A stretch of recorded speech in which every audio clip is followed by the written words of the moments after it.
Good evening. Goodbye Forever by Ngak'chang Rinpoche. Chapter 21, Part 2. Düd'jom Rinpoche said, "Then third stage, this is Rangdrol. Distinction between arising and liberating is gone. This is journey in which destination same as point of departure. You bus boarding that takes immediately to where you are. So when Namtog's arising, instantaneously self-liberating. Not state of non-duality leaving. Their arising is their liberation. Division no longer existing. Liberation is instantaneous, spontaneous effortlessness. This is Rangdrol. Namtogs liberate as arising. Their very arising is nature of liberation." Düd'jom Rinpoche paused for a moment, gazing into space. Then he said, "Now we sit." After some time had elapsed, Düd'jom Rinpoche said, "Face of non-dual awareness recognizing. Although experiencing, description not possible. Like a mute, dreams describing." Rinpoche told me that I should write these words down in my notebook and read them back to him. He asked me to write them in the English that I would use, and that Tsering would then translate it back into Tibetan for him. This is what I wrote. It is impossible to distinguish between oneself resting in non-dual awareness and the non-dual awareness one is experiencing.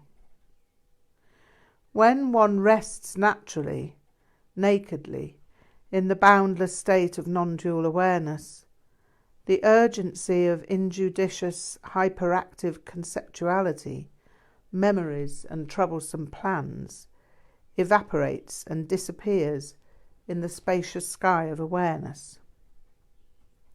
Referentiality collapses and vanishes into non-dual awareness. At the end, Düd'jom Rinpoche seemed pleased. Always these words of Düd'jom close in heart keeping, then never dispirited becoming. Then we sat in silence again. I do not know how long we sat, but our meetings were often concluded in this way. After a month, which was the extent of my Nepalese visa, I had to return to MacLeod Ganj. The conclusion of my sojourn in Bodha with Kyabjé Düd'jom Rinpoche was drawing closer. One thing only troubled me at this time. I had begun to have serious doubts about art school. I found that I had lost enthusiasm for the idea of an art degree, especially as it would take 3 years. It seemed that what I really should do was simply work every summer and return to Nepal for the rest of the year in order to continue my studies and retreat commitments. I put this problem to Düd'jom Rinpoche, and he replied, "You must art school. Nepal coming good, but first examinations and qualifications obtaining. Otherwise, poor old man becoming. This result must not be coming in the West.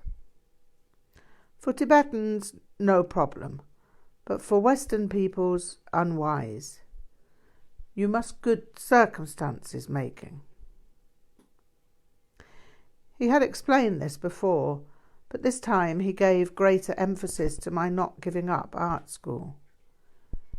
He said that I would have a longer time of living in the West ahead of me, and that living in the East was not easy for Western people. It was by no means certain that British citizens would always be allowed to come to India without visas, or stay as long as they wished. It would not always be so cheap to live in India and Nepal, and I had my old age to consider. Life was not easy in the West if one did not have qualifications, and one day I would be too old for hard manual labour. I was not expecting this advice and was somewhat taken aback by it. However, Düd'jom Rinpoche's advice made complete sense. He appreciated my fervour in wishing to abandon all my previous life plans and dedicate myself to Vajrayana. But my work in the future would be to transmit Vajrayana to the West. I would therefore have to know the West well and to make a life in the West. There were those who found ways of living in the East for decades, but this, he explained, was not for me. My job was to understand what was needed in the West and to be able to speak to Western people. It seemed to be taken for granted, as far as Düd'jom Rinpoche was concerned, that I would eventually teach my own students.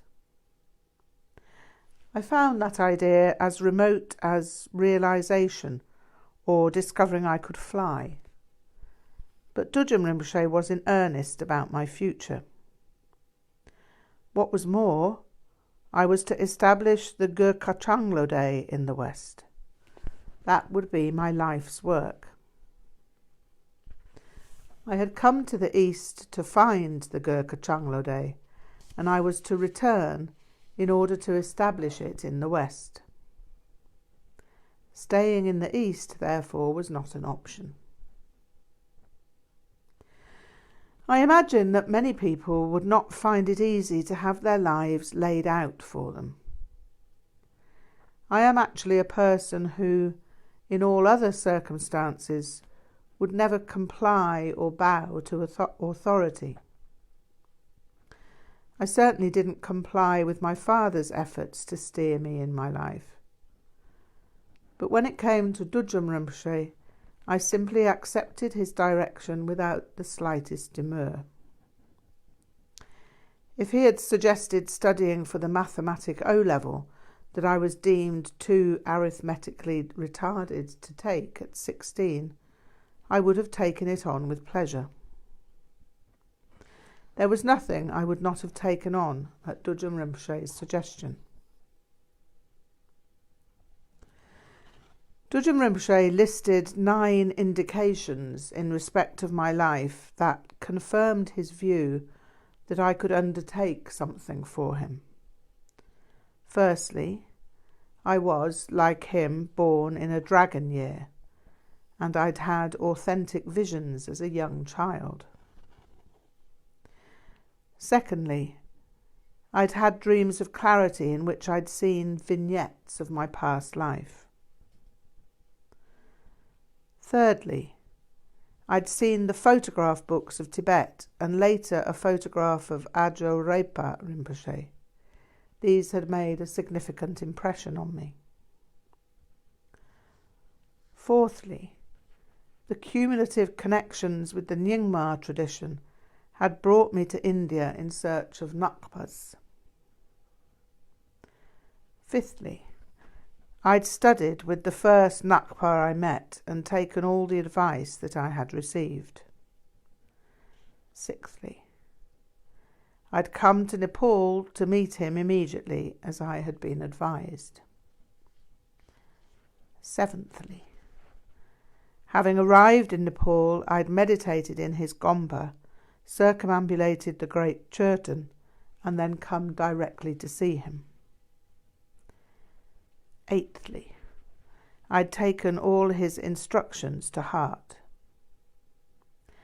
Ninthly, I'd taken Ngak'chang ordination, and he saw that I would keep these vows for the rest of my life. In addition to these indications, he had personal recognition of my past lives. He foresaw that I was a person who could make the Ngak'chang known in the West. That was important to him, as the Ngak'chang Rinpoche had become weakened after the exodus from Tibet. Even in Tibet, it was not what it once was during the early spread of Vajrayana in Tibet. It had been famous and highly influential during the early spread, but since the second spread it had been repressed and neglected. Düd'jom Rinpoche wanted that to change, and saw me as a person he could trust to effect that change. If the Ngak'chang Rinpoche could be seen and understood in the West, then it would be preserved in the East. And this is why I had to make my life in the West, rather than jeopardizing my future by devoting too much time to being in the East. This, then, was to be my life. Not only was there to be a training and a life of study and practice, but there was Düd'jom Rinpoche's mission for me to preserve the Ngak'chang Rinpoche by establishing it in the West. I promised Düd'jom Rinpoche that I would do everything in my power to fulfil his wishes, and he was pleased at my acceptance of his prediction. It was a prediction, but the Tibetan idea of a prediction is that when one's Lama gives one a prediction, one does everything one can to make sure the prediction is fulfilled. Obviously, the Lama who makes the prediction has to have foresight and a profound understanding of the individual who receives the prediction. But there was no doubt in my mind that this was the most enormous honour, as well as the most enormous responsibility. Düd'jom Rinpoche did not accept my promise immediately, however. He explained that it was a difficult task. Many people would stand against me in trying to make the Ngak'chang Rinpoche known. It would not be an easy life if I chose to do as he had asked, but he would always think of me and always keep me in his heart. I should never feel separate from him. What could happen? I asked rhetorically. They can't kill me, so I will survive. I've found that I'm quite good at surviving. In fact, surviving is what I seem to do best. Düd'jom Rinpoche looked quite serious when I said that, and told me that they could not kill me in the West, but that was not so certain in the East. Lamas had been assassinated in Tibet, and it was not impossible in India or Nepal. Evading the consequences of the law was far easier in India and Nepal than it was in Western countries. Kyabjé Düd'jom Rinpoche then told me that it might be useful for me to know something of his life history. After Tibet leaving, then Kalimpong living, then many teachings and empowerments in Kalimpong and Darjeeling giving. These teachings and empowerments had been much appreciated by the Tibetan community. Availability on the part of a great Lama, such as Düd'jom Rinpoche, was much needed and cherished as a support for Tibetans in exile. It made them feel that their culture could survive. Sadly, it seems that Düd'jom Rinpoche's accessibility was interpreted as a political threat. It did occur to me to ask who saw it as a threat and why. I decided, however, that had Düd'jom Rinpoche wanted to be specific, he would have made it clear. Having been raised by a Victorian father, I knew that there were certain questions it was impolite to ask if one were addressing one's elders and betters.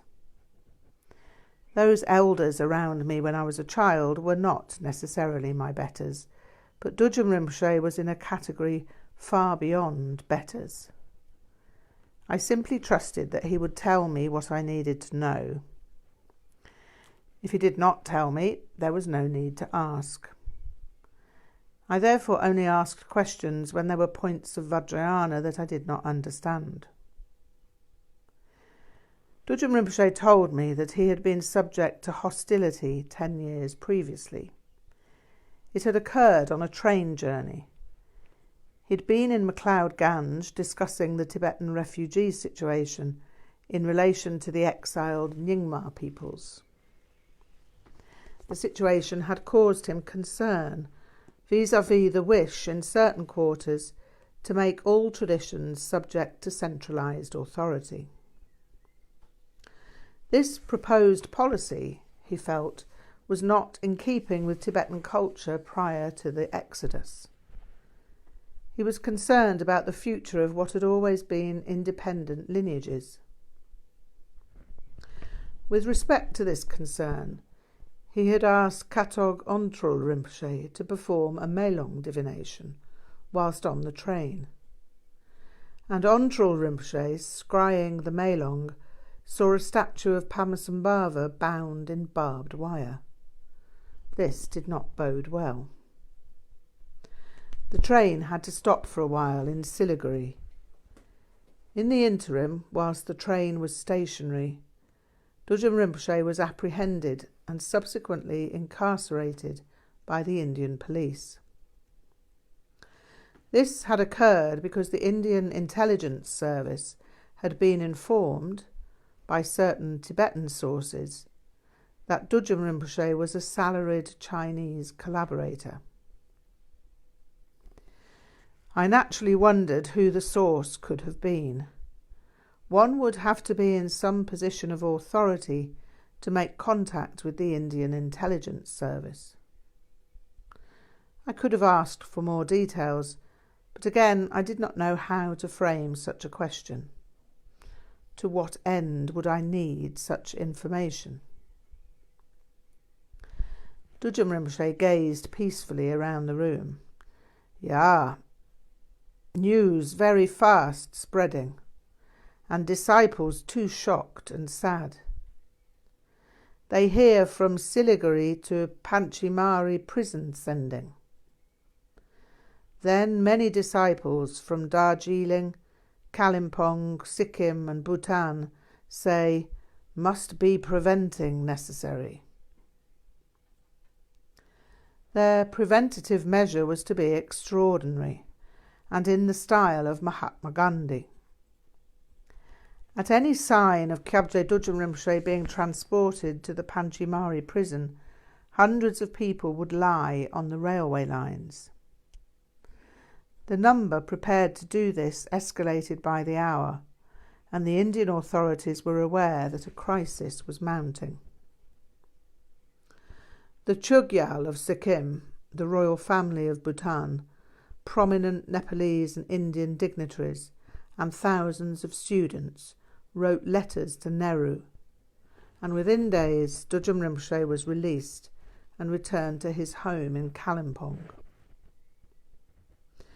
This everyone in Nepal, Sikkim and Bhutan knowing, but no one speaking, no one publicly saying, "This is for you, not in this time for others hearing. Only when you my age becoming, then this can be spoken. This you must decide. This is now only for you hearing. So nature of politics you very well understanding. Dangerous people Chogyam harming." Düd'jom Rinpoche sighed. "So care must be taking, always great care taking." And so this was why I could not venture east for lengthy periods.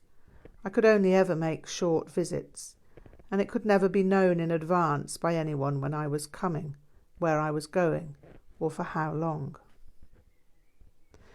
I asked Düd'jom Rinpoche if there were any words of support he could offer me, that I could remember when things seemed difficult. He paused for a moment, then gave me an extremely broad smile. "Just think of me." Then, after a moment of silence that seemed to seethe like the sea, he said, "This is my heart advice. This is self-sufficient." As before with such special teachings, Kyabjé Düd'jom Rinpoche wanted me to write it down and then hear my translation translated back into Tibetan.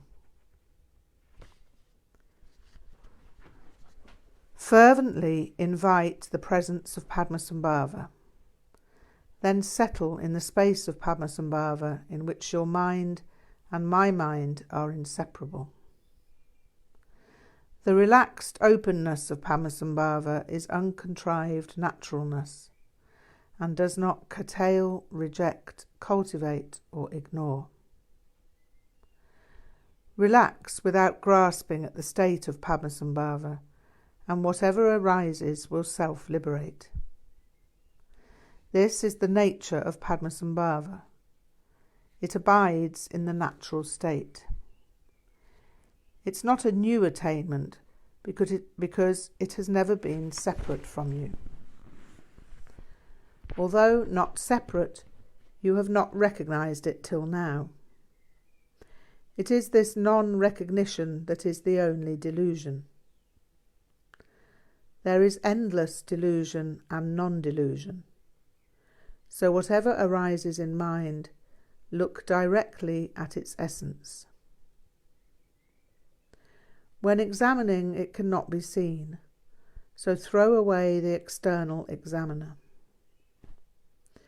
The space where the examiner is abandoned is chukku, the essential nature, all-pervasive, unconditioned potentiality.